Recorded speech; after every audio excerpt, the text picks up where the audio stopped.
Welcome to Alaska Weather, a production of Alaska Public Media and the National Weather Service, Alaska Region. Produced and broadcast daily from the studios of KAKM, Alaska Weather provides complete forecasts, public, marine, and aviation for all of Alaska. Alaska Weather is made possible by the following sponsors. Indie Alaska is a groundbreaking series that dives into the lives of people living in the last frontier. Each episode introduces you to colorful characters from around the state.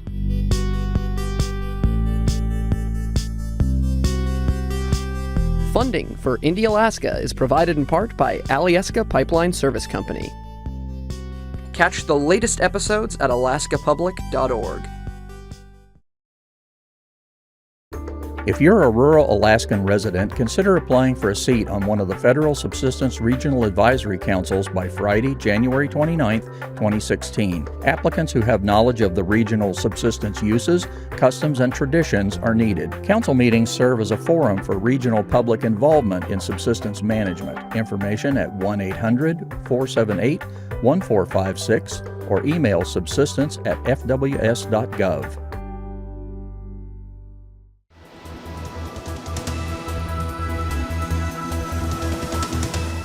The National Weather Service.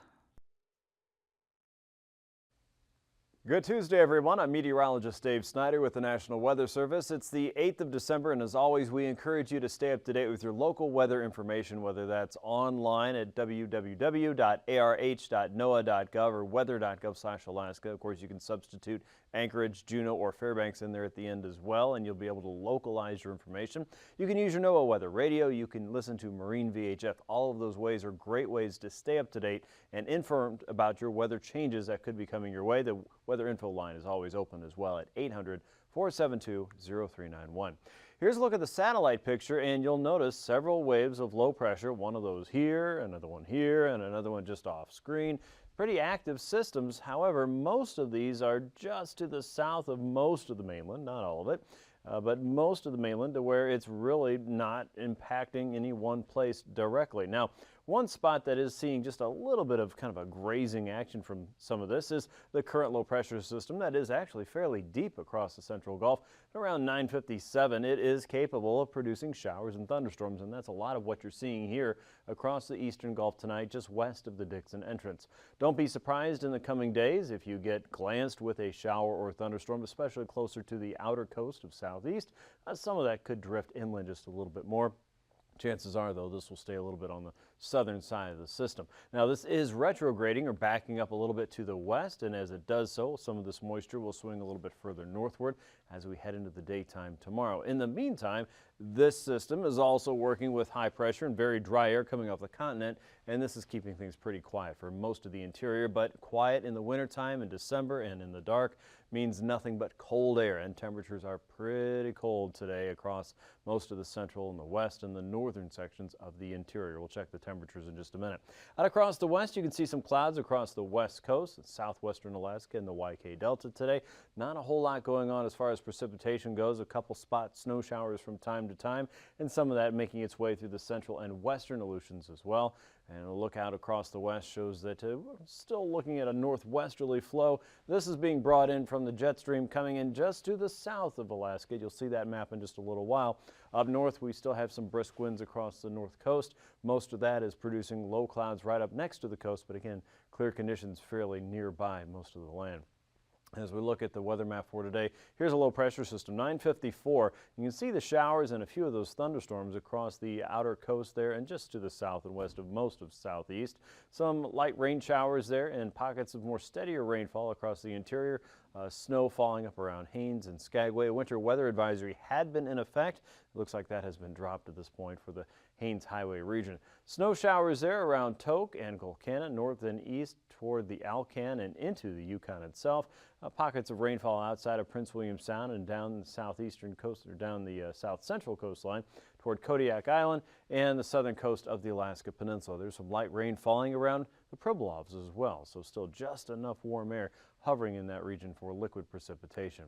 As we go into tonight, you'll see looks like a mainly clear sky for most of the interior. In fact, there probably will be some pockets of fog if the air settles down a little bit. Otherwise, some rain and snow showers for the northern and eastern coasts with a 957 low there just south of the Kenai Peninsula and east of Kodiak.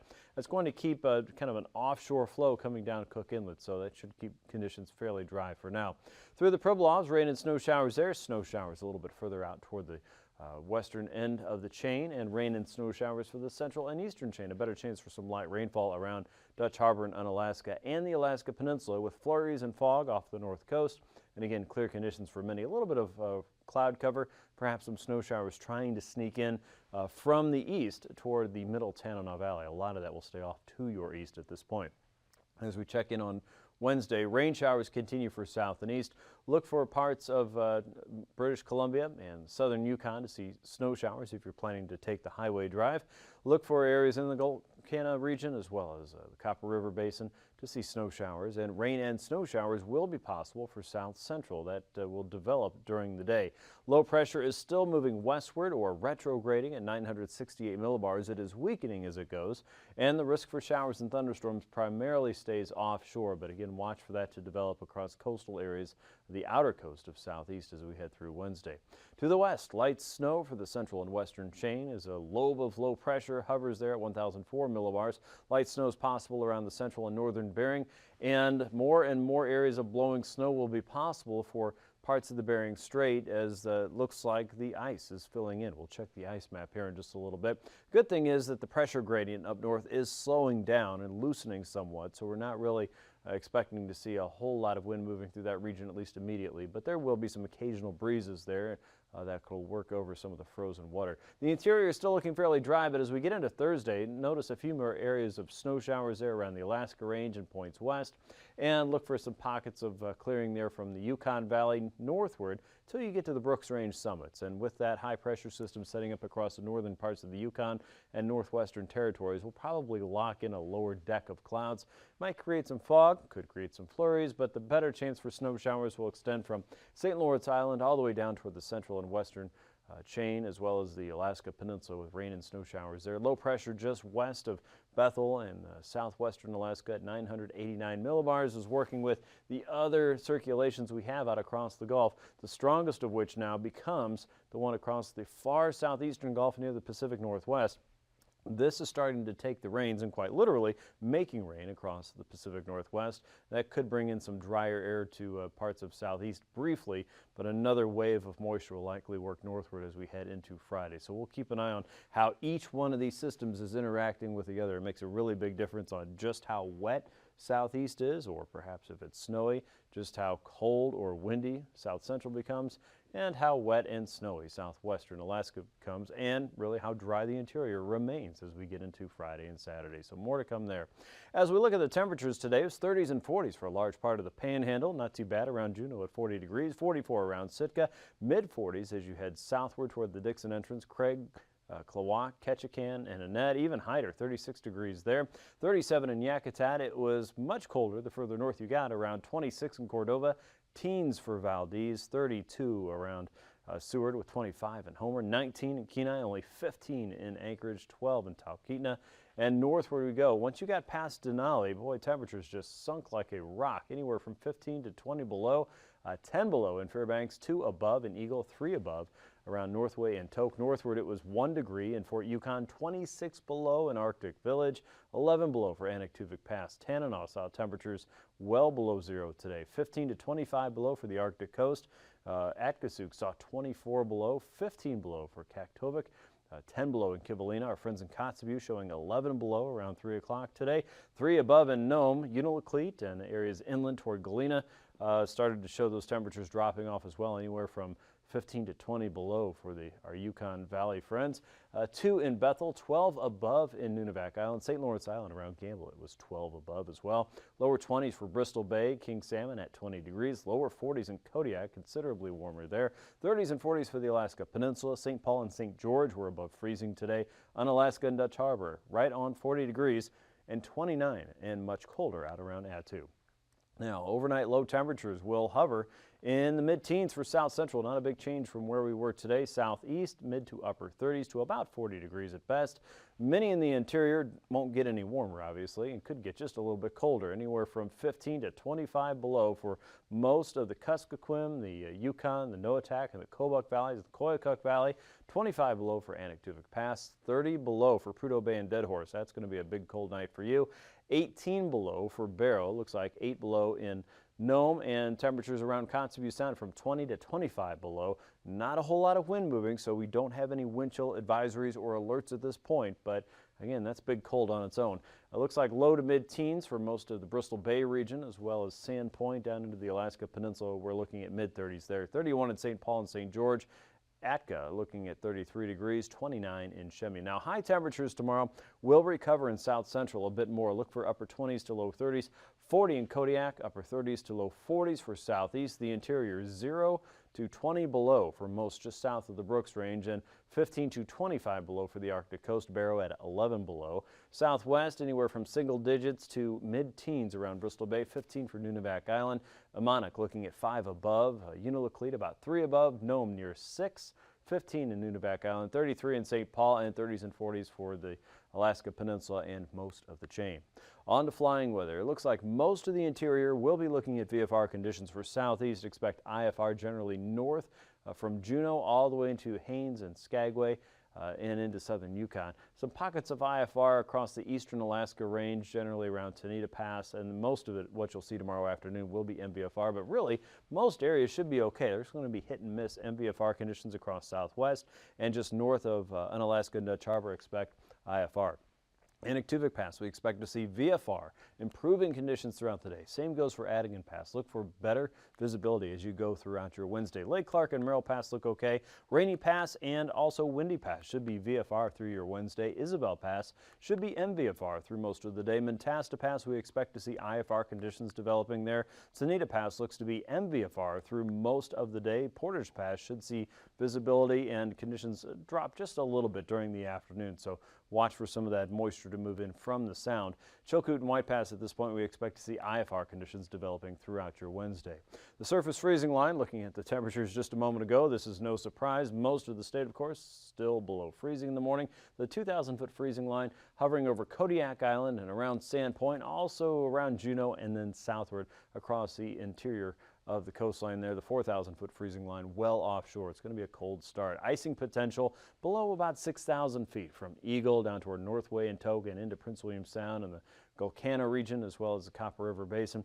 Mainly isolated moderate at worst, and you're looking west of St. Matthew and then wrapping around low pressure to the west of that circulation. We could see levels drop from anywhere above 3,000 feet on the southern edge to below 5,000 feet across the northern end of that boundary. As we get into the jet stream, the main superhighway of weather is well south of Alaska. Here it is, and those wind speeds between 140 to 150 knots there are driving the big weather that's affecting most of the continent, and most of that is missing Alaska at this point. However, pieces of that circulation are breaking off and wrapping around into the eastern part of the Gulf, and that is the predominant source of what's going on in the eastern Gulf right now. You can see some of the winds picking up there from the south, anywhere from 35 to 40 knots. The circulation's already backing up to the west at this level, closer to Kodiak Island. Wind speeds on the western side of this really aren't moving that quickly, about 15 to 20 knots or so across the interior, only 15 knots. A light wind from the east to west across the northern coast. Wind speeds are much stronger west of Chemie and Attu, but those are also closer to the main core of the jet stream. At 3,000 feet, you can see that southeasterly flow really picks up here west of Haida Gwaii, about 60 knots there, but then puts on the brakes as it heads northward. Winds across the interior still pretty light, a little bit stronger there around Prince William Sound, 40 knots at 3,000 feet here. And north and easterly winds coming across the west coast, moving offshore about 20 to 25, and more of a north and westerly flow across the central and eastern chain and the Alaska Peninsula. Turbulence generally along the northern coast, where you'd expect to find it in this case. Prince William Sound all the way out toward Yakutat and Kodiak Island and Cook Inlet below 4,000 feet. Watch for some chop and around some of the valleys and deltas there across western and southwestern Alaska, and for the central and eastern chain all below 4,000 feet. That's a look at your aviation forecast. In just a few minutes, I'll be back with an update on the sea ice edge and the rest of your marine weather. Stay tuned. Convective activity is popping up, or maybe there's ice in the clouds. or low ceilings? Can you get through it safely? Or should you be on the ground waiting out the weather? As an instrument-rated pilot, these are questions you've got to be able to answer. What about flying the route VFR? Does that seem out of the question on a day like today? With isolated cells developing, the see and avoid method of making sure you don't collide with a thunderstorm can work out.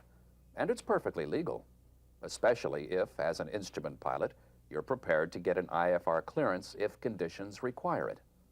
But filing IFR for an altitude that will keep you out of most of the clouds is even better. Now, with a forecast like this, some pilots would have scrubbed the mission before planning ever got this far. Making that call is part of what being PIC is all about. Make sure you know what's waiting at the other end of the flight, too. Review approaches before you leave the ground so you know what to expect. A 600-foot ceiling can be a piece of cake if there's an ILS, but a non-precision approach may result in a miss. Okay, I filed via Martinsburg, then Victor 501 Phillipsburg, then Victor 265 Bradford Direct. So if we leave within the hour, we should be able to stay ahead of the weather.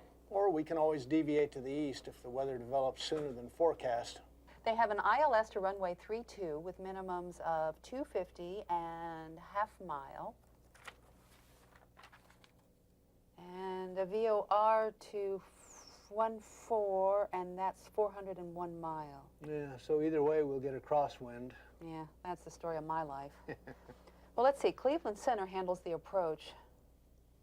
You know, it looks like the airway is pretty much in alignment with the final approach course, so they should be able to give us a straight in. Yeah, and if we're working weather, there's a DME arc to final there. Uh-huh. Being able to talk things over before the flight is one of the advantages of having a co-pilot. Discuss what-ifs and plan for ways to get out. It's a lot easier to think about it on the ground, and having determined your options makes you feel more comfortable in the air. Updating the plan in the air will help to keep you in the comfort zone. Even if you're flying alone, try to have this same kind of dialogue with yourself. Ask yourself why you selected a route or altitude or alternate. Where will you go if you have to divert only midway into your flight? One word of caution. If you're carrying passengers, it's best not to go through this dialogue out loud.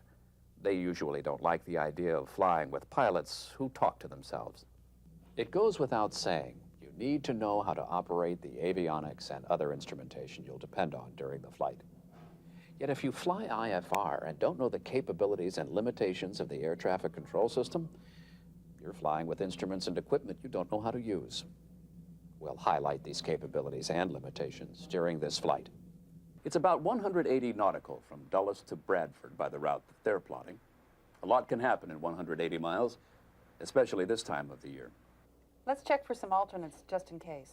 Right, with good instrument approaches. Mm-hmm. Okay, well, let's see. We've got Dubois, about 40 nautical south. It's got an ILS. Mm-hmm. Although with that weather to the west, we may need something more easterly. Oh, well, there's always University Park. Ah, yes, your old alma mater, as I recall. Roar, Lions, roar. And even further east, there's Williamsport. Yeah, well, it looks like we're about ready to go then. Almost. Now, what about weather updates along the route? Don't forget Bradford's non-towered. Right, they have an ASOS. Mm-hmm. And Cleveland Center controls their airspace, which means their radar may not show the nasty stuff we're trying to avoid. You're right.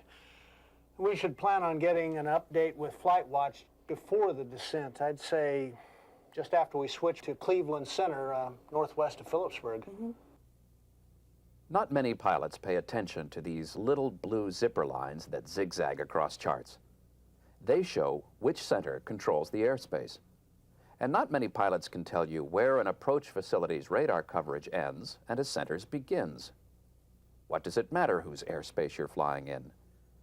When you're concerned about weather, it can make a big difference because of the capabilities and limitations of different ATC facilities, as we'll see. Is it approach control radar? Center? Is it an area of fringe coverage? Or practically right under a radome? All of that can matter when you're looking for precipitation. Okay, I'll just check in with the office and then give flight service another call. I'm going to supervise the fueling. I'll see you out there. Okay. We're going to follow their flight and see how they utilize the resources in the cockpit and here on the ground to deal with the weather. Great. Thanks. See you next time. Hey, what's the word? Okay, the forecast for Bradford's still calling for 5 miles in haze and a 30% probability of 600 feet and 1 mile visibility in thunderstorms for our arrival time. The en route forecast still the same? Yeah, unstable air is the main factor. Getting some radar echoes just east of Cleveland and also some near Youngstown. Okay, well, we're going to definitely want to check in for weather updates along the way then. Now, you sure you're comfortable going in this stuff? Oh, sure. We'll get some help from the ground, and if we don't like it, we can always turn around or divert. Okay, well, let's get going, because the longer we wait, the higher the tops get. Their beach debonair is equipped with basic IFR equipment. No storm avoidance gear.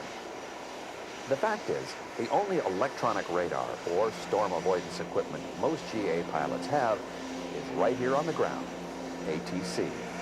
And it has some definite limitations. Clear, prop.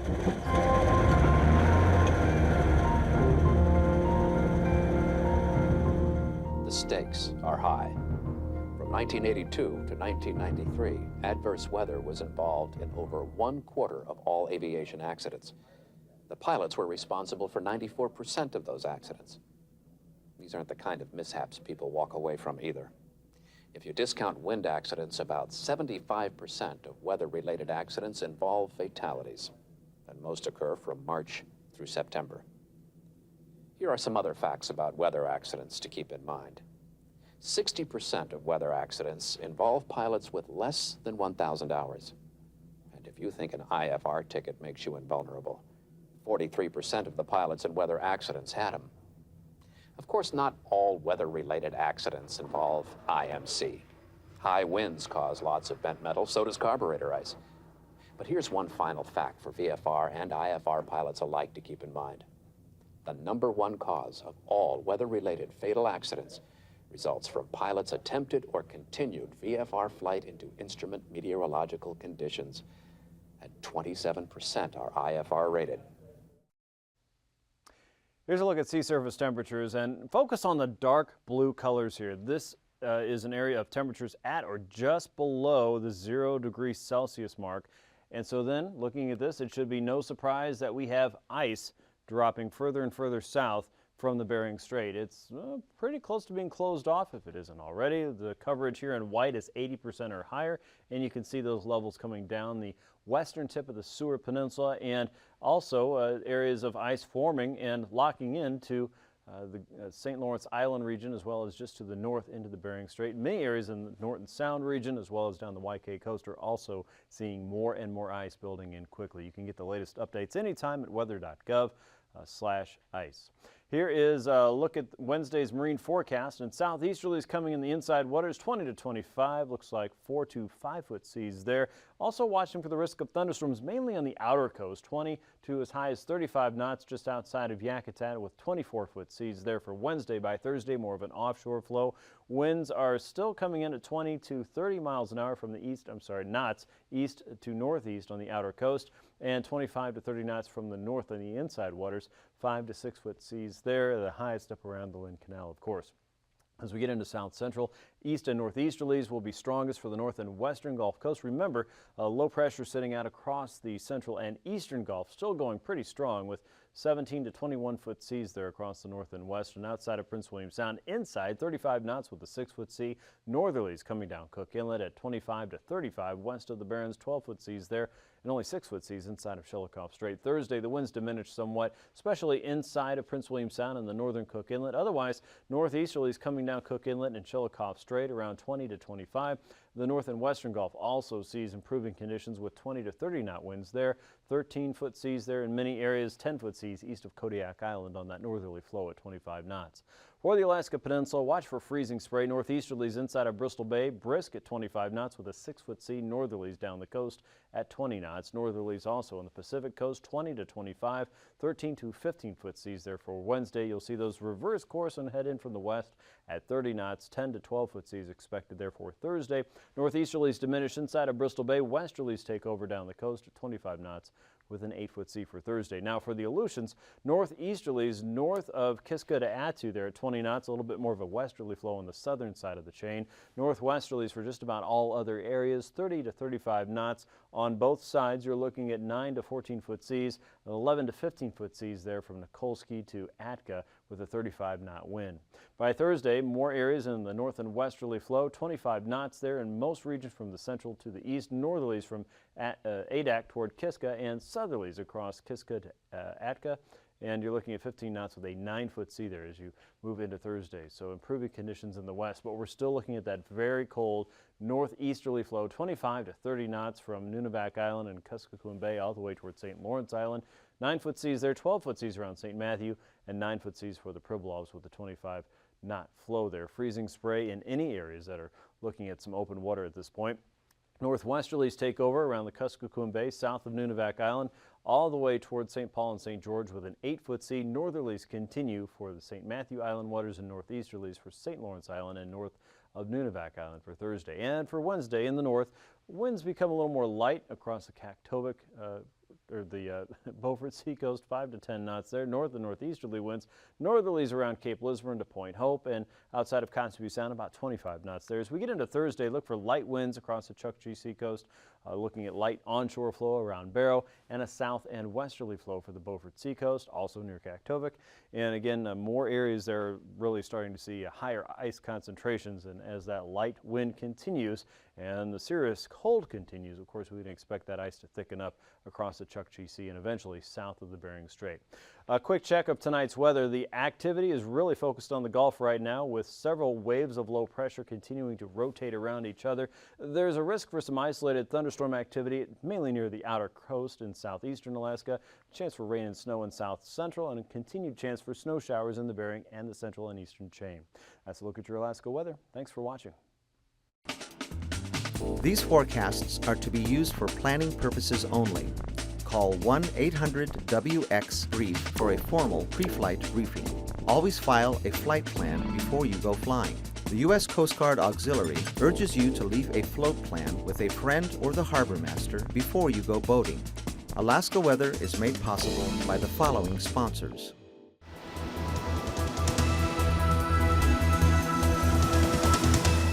The National Weather Service. If you are a rural Alaskan resident with an interest in preserving subsistence hunting, trapping, and fishing for future generations, and maintaining an open forum for public expressions, opinions, and concerns regarding subsistence, consider applying for one of the Federal Subsistence Regional Advisory Councils by Friday, January 29, 2016. More info at 1-800-478-1456 or email subsistence@fws.gov.